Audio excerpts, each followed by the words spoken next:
pour pouvoir prier. Papa, voici, tu nous rassembles encore, Père éternel, moi et mes frères et sœurs. Tu nous rassembles encore dans ta présence ce soir. Tu nous attires, Père éternel, dans ta présence ce soir. Merci pour ton esprit, Père éternel, qui nous permet d'être là, Seigneur, dans ta présence. Alléluia. Ce n'est ni par nos forces, ni par nos pensées, afin que personne ne puisse se glorifier. Mais la parole me dit, Père éternel, c'est toi qui mets en nous les vouloir et les faire, selon ton propre désir. Jean a entendu une voix qui lui a dit, monte ici. Et il était transporté en esprit devant ton trône de grâce. Seigneur, merci, car tu nous attires devant ta face, Seigneur. Merci, Père Saint, car tu nous permets d'être, Père éternel, Seigneur, dans ta présence. La parole déclare que chaque soir, tu descendais dans les jardins d'Éden pour parler avec l'homme. Nous te bénissons, Seigneur, pour cette nouvelle nature, pour cette nouvelle caractère, Seigneur, dont tu rassembles tes enfants devant ta face, Seigneur. Papa, que le Seigneur vous bénisse abondamment. Soyez bénis au nom de Jésus. Merci pour notre présence. Jésus-Christ est vivant. Nous combattons dans la victoire. Je vais laisser la parole à l'évangéliste Emmanuel pour pouvoir partager la bonne nouvelle. Et je prie à ceux qui sont sur Messenger vraiment de faire l'effort de ne pas faire de bruit, afin que nos frères qui puissent bénéficier, ceux qui sont de loin. Nous continuons la méditation de la parole de Dieu, les secrets du succès. Et j'encourage tous les leaders de pouvoir méditer la parole, parce que c'est en elle qu'il y a la réussite et le succès. Aujourd'hui, nous sommes arrivés à Matthieu chapitre 21 et nous allons lire à partir du verset 18. Je laisse la parole à l'évangéliste Emmanuel. Shalom, shalom. Shalom. Shalom, shalom. Et on va méditer dans le livre de Matthieu, chapitre 21. Et on va commencer dans le verset 18 jusqu'à verset 22. Et je lis la parole dans le nom de Jésus-Christ. Amen. Verset 18. Le lendemain matin, en retournant à la ville, il a eu faim. Il vit un figuier sur le bord du chemin et s'approcha, mais il n'y a trouvé que des feuilles. Il lui dit, jamais plus tu ne porte de fruits. Amen. Et le figuier séchant immédiatement. Dans le verset 20, on nous dit, voyant cela, les disciples furent étonnés et dirent, comment ce figuier a-t-il pu devenir immédiatement sec? Verset 21, Jésus leur dit alors, je vous le dis en vérité, si vous avez de la foi et que vous ne doutez pas, non seulement vous ferez ce qui a été fait à ce figuier, mais même si vous dites à cette montagne, retire-toi de là et jette-toi dans la mer, cela arrivera. Verset 22. Tout ce que vous demanderez avec foi, par la prière, vous le recevrez. Amen, amen. Amen. Amen. Oui, je vais essayer de parler d'abord. Je vais commencer dans les versets 18 jusqu'à verset 19. Et verset 18 et 19, on nous parle de l'histoire des figuiers. Et parce que figuier, c'est un arbre. Et c'est un arbre qui était planté au bord du chemin, comme la Bible nous dit. Et la Bible nous dit que l'arbre là portait des fruits. Donc un figuier, c'est un arbre qui porte des fruits. Mais c'est un arbre qui était planté au bord du chemin. Et la Bible nous dit, lorsque Jésus retourna dans la ville, Jésus-Christ avait eu faim. Et lorsque Jésus-Christ avait eu faim, Jésus-Christ avait vu des figuiers qui étaient au bord du chemin. Et Jésus-Christ, la Bible nous dit, s'approcha pour essayer de prendre des fruits parce qu'il avait eu faim, il en avait besoin. Et malheureusement, Jésus-Christ est arrivé, il a rencontré seulement des feuilles, mais il n'y avait pas de fruits. Mais c'est vrai que quelque chose que Jésus-Christ en avait besoin, mais il n'a pas trouvé. Et c'est même si tu as besoin de quelque chose, tu n'as pas réussi la chose que tu en as besoin, peut-être d'autre part, tu peux être déçu. Oui. Tu peux être déçu que tu as besoin de quelque chose, mais tu arrives là-bas, tu n'as pas trouvé, ou tu n'as pas réussi. Donc, je peux donner comme l'exemple de quelqu'un qui a passé dans l'Ofra, et après on lui donne le rejet, il sera totalement déçu parce qu'il en avait besoin de documents. Donc c'est ça que Jésus-Christ en avait besoin aussi de fruits parce qu'il avait eu faim. Mais lorsqu'il est arrivé là-bas, et la Bible nous dit les figuiers étaient presque seulement des feuilles, il n'y avait pas de fruits. Donc c'est ce que moi j'ai compris dans cette parole de figuier. Si on retourne et puis hier on avait écouté la parole de Dieu sur les temples. Lorsque Jésus-Christ est entré dans les temples, il a rencontré des vendeurs et des hommes qui faisaient des achats et des changeurs des monnaies. Jésus-Christ avait renversé toutes les choses qu'il avait rencontrées dans les temples. Donc il avait tout renversé. Donc c'est ça qu'on avait écouté hier, et l'homme de Dieu nous a dit que l'église, ce n'est pas lié de vente. Parce qu'il y a beaucoup de gens aujourd'hui, le temple est devenu lié de vente. Le temple est devenu lié de vente des bénédictions, lié de vente des prophéties. Donc pour avoir des prophéties, il faut donner de l'argent, c'est lié de vente. Mais les temples ne produisent pas leurs fruits, il faut qu'ils produisent. Amen. Donc c'est ça, parce qu'on nous dit que le temple est là pour que les gens puissent changer de vie. Le temple est là pour aider les gens de se convertir. Amen. Le temple est là pour aider les gens de pratiquer la justice. C'est ça, la mission du temple. Pour que les gens se convertissent. Parce que la Bible nous dit que dans le temps-là, il y avait beaucoup de gens qui amenaient une vie qui n'était pas agréable. Aussi, on retourne et puis l'histoire des figuiers, ça nous montre aussi l'histoire du temple. Jésus-Christ est entré, il a vu quelque chose qu'il avait vu qui n'était pas digne. Ce n'est pas ça que Jésus-Christ entendait dans les temples. Et il a commencé à renverser les choses. Et il a commencé à détruire. C'est ça, parce que la mission que les temples voulaient faire, ce n'est pas ça que les temples avaient fait. Amen. Parce que les temples étaient là pour que les gens changent de vie, pour que les gens se convertissent, pour que les gens laissent le mal. Mais malheureusement, qu'il y avait des vendeurs, il y avait des gens qui achetaient, et Jésus-Christ avait tout renversé. C'est ça aussi, Jésus-Christ avait rencontré dans les figuiers. Jésus-Christ a maudit les figuiers. Tu ne porteras plus de fruits. Parce que c'est quelque chose qu'il attendait des figuiers, mais il n'a pas rencontré. Il a rencontré seulement des feuilles. Bien aimé, si on retourne un peu aussi dans le livre de Jérémie, chapitre 8, verset 13. Ici, la Bible nous dit, le Seigneur déclare, quand je vais faire des récoltes, chez vous, il n'y en a pas de raisins. Chez vous, il n'y en a pas de raisins sur la vigne. Pas de figuier, pas de figues sur les figuiers. Même leurs feuilles sont sèches. Je vais donc les livrer aux passants pour être écrasés. Donc ici, les paroles des figuiers, ça nous montre aussi l'histoire, ça représente aussi le peuple Israël. Ça représente des Juifs. Parce qu'il y avait beaucoup de gens, la Bible nous dit, qui faisaient des choses qui n'étaient pas vraiment dignes devant Dieu. Il y avait beaucoup de gens qui ne produisaient pas de fruits. Il y a beaucoup de gens qui marchaient selon leurs désirs, selon leur volonté. C'est ça que la Bible nous dit. Ici, la Bible nous dit, si Jésus-Christ est en train de dire, et la parole de Dieu nous dit, s'il n'y aura pas de figues dans les figuiers, s'il n'y aura pas de fruits dans les figuiers, si leurs feuilles seront toujours sèches, et je vais donc les livrer. Donc Jésus-Christ va livrer.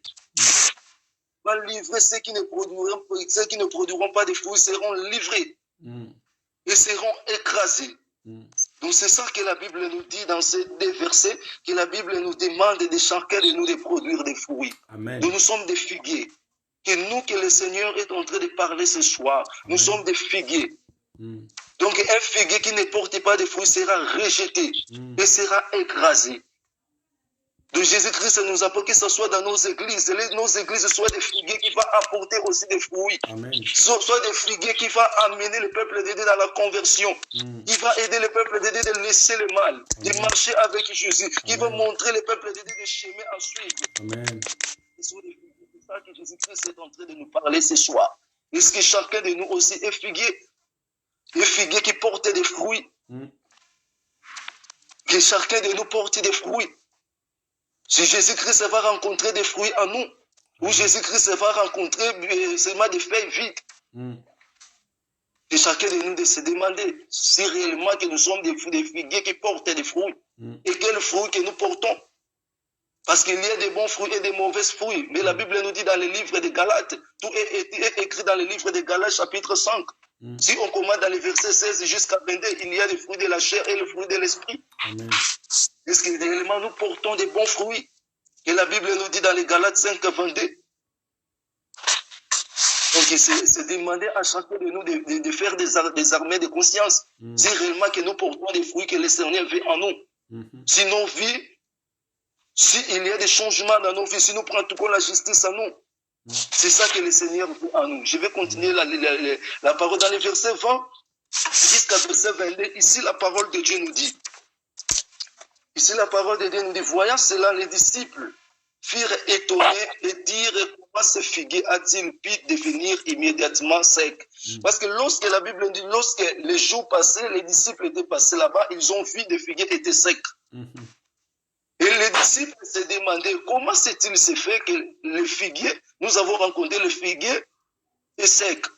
Et dans le verset 21, on nous dit, Jésus leur dit alors, je vous le dis en vérité, si vous avez de la foi et que vous ne doutez pas, non seulement vous ferez ce qui était fait à ce figuier, mais même si vous dites à cette montagne, retire-toi de là et jette-toi dans la mer, cela arrivera. Alléluia. Tout ce que vous demanderez avec foi par la prière et vous recevrez. Amen. Bien, mais c'est quelque chose que j'ai beaucoup aimé. Ici, on nous parle de la foi sans doute. Amen. Donc la foi sans doute, c'est quelque chose qui est très important pour nous étant qu'enfants de Dieu. Si on regarde un peu l'histoire des femmes qui avaient une perte du sang, et la Bible nous dit, cette femme avait entendu parler de Jésus-Christ. La femme avait gaspillé tout ce qu'elle avait pour avoir la paix, la solution pour la maladie qu'elle avait. Mais la Bible nous dit qu'elle n'avait pas trouvé la solution. Elle n'avait pas trouvé la solution, la femme. Elle avait tout gaspillé. Elle a passé par plusieurs médecins, mais il n'y avait pas la solution. Et la Bible nous dit, la femme ayant entendu parler de Jésus. Mais lorsque Jésus passait par là, et la femme, la Bible nous dit, Jésus-Christ était avec beaucoup de gens. Il y avait du monde, il y avait du foule. Et la femme aussi était là. Et la Bible nous dit, la femme avait dit une seule parole. Même si je ne vais pas arriver là où les maîtres, eux. Même si je ne vais pas parler avec les maîtres. Mais même si je touche seulement vêtement du maître, et je serai guéri. Amen. Donc la Bible nous dit que la femme n'avait pas redouté, n'avait pas de doute.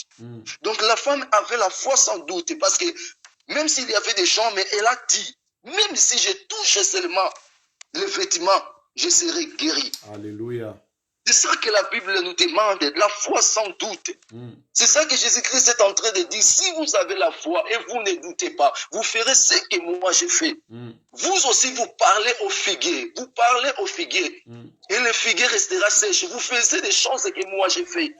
Nous connaissons très bien que c'est que Jésus-Christ a fait plusieurs des miracles. Amen. Et il a dit, si vous avez la foi sans doute, vous aussi vous ferez cela. Alléluia. Et voire même vous parler en montagne, de se déplacer, de se retirer, et montagne va obéir. Alléluia. C'est ça, mais seulement Jésus-Christ nous dit d'avoir la foi sans doute. D'avoir la foi sans doute. Si vous ferez tout, Jésus-Christ nous dit que si nous avons la foi sans doute, nous faisons ce que lui-même Jésus-Christ a fait. Bien-aimé, quand tu pries, nous étant qu'enfants de Dieu, c'est vrai que plusieurs fois nous parlons, nous disons que nous avons la foi. C'est vrai que nous avons la foi. Est-ce que nous avons la foi sans doute? Amen. Parce qu'il y a beaucoup de fois dans nos vies, lorsqu'il y a de grandes choses qui arrivent dans notre vie, il y a un moment, nous doutons. Il y a un moment, nous doutons. Il y a un moment que tu es en train de prier, mais il y a des situations qui arrivent dans ta vie. Les situations s'aggravent. Je vais donner comme l'exemple quelqu'un qui est malade. Mais tu pries, mais en même temps tu pries, la maladie, ça gravite toujours. Ça gravite toujours. Mais il y a un moment, tu pries, mais tu commences à avoir des doutes. Est-ce que réellement je serai guéri? Est-ce que réellement c'est guéri? C'est ça que la faiblesse. C'est ça que le diable profite. Parce que tu pries pour quelque chose que tu as dit. Si tu pries pour la maladie, mais en même temps, tu commences à douter. Bien-aimé, la foi sans doute, lorsque tu pries, il faut avoir des manifestations, des effets. Alléluia.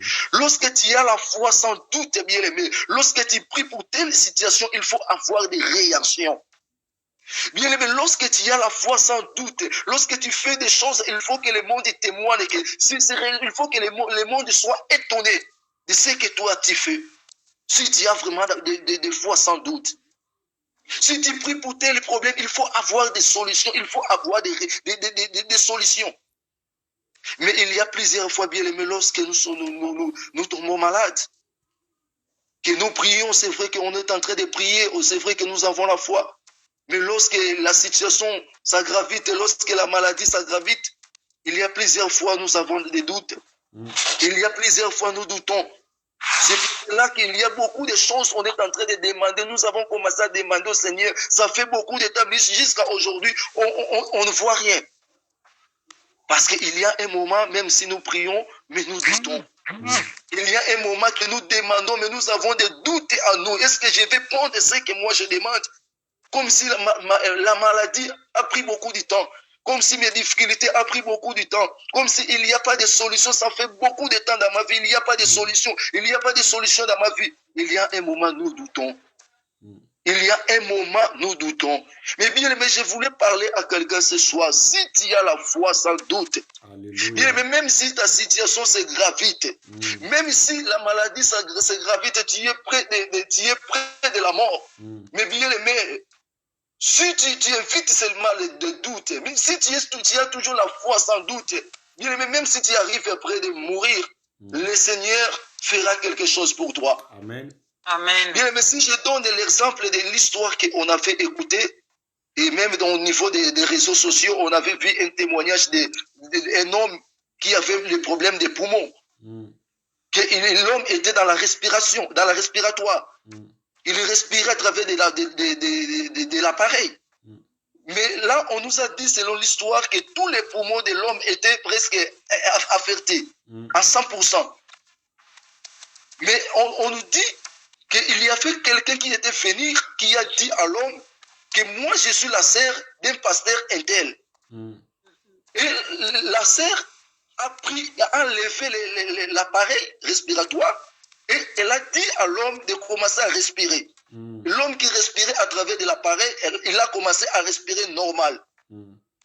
Donc, ce que je voulais dire, bien aimé, ce qui est impossible aux hommes, à Dieu, tout est possible. Amen. Bien aimé, c'est que les gens de ce monde voient que c'est impossible, à Dieu, tout est possible. Alléluia. Mais seulement que la Bible nous dit qu'il faut que nous puissions avoir la foi sans doute. Amen. Bien aimé, si nous avons la foi sans doute, bien aimé, il y aura des changements dans nos vies. Lorsque nous prions, il y aura des réactions. Alléluia. Si nous avons des foi sans doute, bien aimé, lorsque nous parlons à propos des maladies, s'arrête, la maladie va s'arrêter. Amen. Bien aimé, si nous avons la foi sans doute, lorsque nous parlons des difficultés des esprits impurs, ça va sortir. Bien aimé, si nous avons des foi sans doute, lorsque nous prions pour la maladie, les maladies se seront guéries. Alléluia. Mais ici, on nous dit seulement d'avoir la foi sans doute. Si nous avons la foi sans doute, on va faire ce que Jésus-Christ avait fait. Et on va parler aux montagnes de se retirer et les montagnes vont se retirer. On va parler des maladies. Retire-toi la maladie va se retirer. On va donner l'ordre à la maladie et la maladie va obéir. On va donner l'ordre sur l'esprit mauvais et l'esprit mauvais va obéir. Alléluia. On va donner l'ordre sur la souffrance et la souffrance va obéir. Parce que nous avons la foi sans doute. Alléluia. Bien, mais si on regarde aussi l'histoire de Bartimée, Bartimée ayant entendu aussi parler de Jésus-Christ. Et la Bible nous dit, Bartimée a écouté des bruits. Lorsqu'il a écouté des bruits, il a demandé. On lui a dit que c'est Jésus-Christ qui est en train de passer. Et Bartimée, directement, il a commencé à crier, fils de David, aie pitié de moi. Mais quelqu'un que tu ne connais pas, mais on vous a parlé de lui. Mais il n'avait pas de doute directement comme il avait la foi. Mais si je rencontre Jésus, l'homme de Galilée, je serai guéri. Lorsqu'il a appris que Jésus-Christ est passé, il a commencé à crier. Aie pitié de moi. Fils de David, aie pitié de moi. Et la Bible nous dit, même s'il y avait des gens qui coinçaient Bartimée, mais il avait continué à crier à Jésus-Christ. Et Jésus-Christ, Bartimée avait rencontré Jésus et Bartimée était guéri. Parce que Bartimée avait la foi. S'il avait des doutes, Bartimée ne voulait pas rencontrer Jésus. Bien aimé, la Bible nous dit la foi sans doute change de situation. Alléluia. Bien aimé, quelle que soit la gravité de ton problème, quelles que soient les difficultés, la Bible nous dit dans le livre de Jean chapitre 14, verset 1, que votre cœur ne trouble point. Que votre cœur ne trouble point. Croyez en moi, croyez en Dieu. Toujours on nous parle de la foi. Il faut toujours croire. Quelle que soit la grandeur des problèmes, quelles que soient des difficultés, que ton cœur ne trouble point. Quelles que soient des situations, même si les gens de ta famille ont dit qu'il n'y aura pas de changement dans ta vie. Mais la Bible te dit ce soir que ton cœur ne trouble point. Amen. Que ce soit les médecins ont dit qu'il n'y aura pas de changement pour la situation de ta santé. Même si les gens ont maudit ta vie, mais la Bible te dit ce soir, n'aie pas peur. Croyez toujours en Dieu. Comme la Bible nous dit dans le livre de Jean 14, verset 1. La Bible nous dit, c'est la Bible nous dit, que votre cœur ne se trouble point. Ne soyez pas troublés, mes bien-aimés. Même si les gens de ce monde disent c'est fini pour toi, ne soyez pas troublés. Crois seulement. Alléluia. Crois seulement en Jésus-Christ. Ça invite seulement des doutes. Si est-ce que je serai guéri? Est-ce que je serai libéré? Pendant tout ce temps que la maladie est faite dans ma vie, pendant tout ce temps que je travaille des situations, mais Jésus-Christ te dit ce soir, invite seulement des doutes. Croyez seulement en lui. Que ton cœur ne trouble point, mais croyez seulement en lui. Amen. Bien aimé, pour terminer, bien aimé, dans les derniers versets, on nous a dit, dans les derniers versets, verset 22, on nous a dit, tout ce que vous demanderez avec foi, par la prière, et vous les recevrez. Amen. Tout ce que vous demandez par la foi et par la prière, et vous recevrez. Bien aimé, si on regarde l'histoire de Anne, Anne était toujours présent dans les temples. Il priait en Dieu. Il suppliait en Dieu. Il plairait devant Dieu avec la foi. Et la Bible nous dit qu'Anne avait reçu Samuel. Amen. Anne avait reçu Samuel parce qu'Anne était long dans les temples. Il priait. Il plairait devant Dieu. Et elle avait la foi. Bien aimé, la foi change les situations. Amen. Bien aimé, si tu n'as pas de doute, bien aimé, tu mets ta foi en pratique, tu mets ta foi en action. Tu crois en Jésus-Christ. Bien aimé, les situations de ta vie vont changer. Amen. La Bible nous dit dans le livre de Hébreux 11:1, la foi c'est une ferme d'assurance des choses que nous espérons. Tout ce que tu espères dans ta vie, bien aimé, si tu crois en Jésus-Christ, tu feras. Alléluia. Si tu espères la santé, si tu espères le mariage, si tu espères la bonté, si tu espères tout ce que toi tu espères dans ta vie, si tu as la foi, tu verras. Alléluia. Amen. On va demander l'aide du Saint-Esprit de Dieu. Nous aide pour avoir des foi. Pour que nous soyons des hommes de foi. Pour que nous soyons des hommes de quelles que soient des difficultés, quelle que soit la gravité des problèmes, des situations que nous traversons. Que nous ne puissions pas arriver de perdre notre foi. Amen. Que nous ne puissions pas arriver à douter. Et nous croyons toujours à Jésus comme la Bible nous dit dans le livre de Jean 14:1. Que votre cœur ne se trouble point, mais croyez en moi. Croyez en moi. Laisse que le Saint-Esprit de Dieu nous aide et laisse que mon Dieu vous bénisse. Au nom du Seigneur Jésus-Christ. Amen. Alléluia. Gloire à Jésus. Merci. Est-ce qu'on peut acclamer là où nous sommes? Acclamons pour la parole de Dieu. Gloire à Jésus. Que le Seigneur soit glorifié. Que le Seigneur soit élevé. Je suis rassuré ce soir que quelqu'un est béni. Dieu attend de nous de porter les fruits. Ne soyons pas des arbres qui ne portent pas de fruits. Même Christ dit que quand vous porterez des fruits, c'est alors que vous serez mes disciples. Porter des fruits, c'est aussi gagner des âmes. Porter des fruits aussi, c'est qu'on puisse voir en nous les fruits de l'esprit manifestés. Et vraiment que chacun de nous se pose des questions. Est-ce que moi je porte des fruits? Si Christ vient maintenant auprès de moi, comme aussi il venait auprès de figuier, est-ce qu'il va trouver quelque chose de bon? Est-ce que je peux lui présenter quelque chose de bon? Que le Seigneur te bénisse, homme de Dieu, vraiment, comme l'Esprit t'a amené dans l'explication d'hier, pour voir aussi qu'aujourd'hui, est-ce que dans l'Église de Dieu, Dieu va trouver des fruits? Est-ce que Dieu va trouver des fruits, ce qu'il attendait, des âmes sauvées, des gens changés, des hommes devenus au statut parfait de Christ? Est-ce que nous devenons plus en plus saints? Est-ce que nous nous approchons à la statue parfaite de Christ? Est-ce que nous sommes appelés à devenir dans la statue parfaite de Christ? Est-ce que l'Église joue son rôle? Ou c'est le péché qui est en train d'accroître? Ou c'est le mal? Ou c'est la faiblesse? Que le Seigneur nous aide et que ce travail vraiment travaille dans nos cœurs. Soyons hommes et femmes de foi. Quand nous prions, nous devons croire. Et je bénis le Seigneur parce que nous avons pris cette autorité. Et j'ose croire que le Seigneur a écouté nos prières. Et Dieu ne parle pas en vain. Mon frère, ma soeur, tu es en train de m'écouter maintenant. Tout ce que tu demandes à Dieu avec foi, tu le verras. Prends courage, augmente la foi. Et comme l'homme de Dieu nous a dit, nous allons prier pour clôturer. Premièrement, nous allons dire à Dieu de nous aider à porter les fruits d'une de la repentance. Tu vas demander à Dieu de t'aider à gagner des âmes. Parce que c'est ça aussi porter des fruits. C'est enseigner d'autres personnes, amener des personnes à Christ. Que l'Esprit de Dieu soit manifesté encore dans ta vie. Tu diras à Dieu aussi de t'augmenter la foi. Nous allons prier dans ces deux sens. Tu dis aussi à Dieu de t'augmenter la foi. Que tu puisses croire réellement au nom de Jésus-Christ dans tout domaine de ta vie. Et à chaque fois que tu vas prier, demander quelque chose, que le Seigneur te donne cette foi qu'Élie avait. Prions au nom de Jésus. Alléluia. Tendre Père, merci pour ta parole. Merci pour ces moments. Merci pour ta fidélité, Seigneur. Merci car tu es Dieu. Merci, Seigneur, car tu viens encore nous appeler dans la prière. Tu viens encore nous appeler dans la foi, Seigneur. Papa, tu viens encore nous dire ce soir que prier le matin et le soir ne suffit pas, mais aussi il faut porter des fruits. Père éternel, tu viens encore nous dire ce soir que écouter mes paroles seulement ne suffit pas, mais il faut le mettre en pratique. Avoir mon esprit seulement ne suffit pas, mais aussi il faut porter les fruits de l'esprit. Nous te prions, Seigneur, Papa, ce soir, que tu puisses encore glorifier ton Saint-Nom dans la vie de tout un chacun de nous. Papa, je te prie encore ce soir de pouvoir me soutenir et nous soutenir dans ce chemin. Oui, Père, aide-moi à porter le fruit de l'esprit, car tu dis, lorsque vous porterez beaucoup de fruits, c'est alors que vous serez mes disciples. Aide-moi à gagner encore des âmes, Seigneur.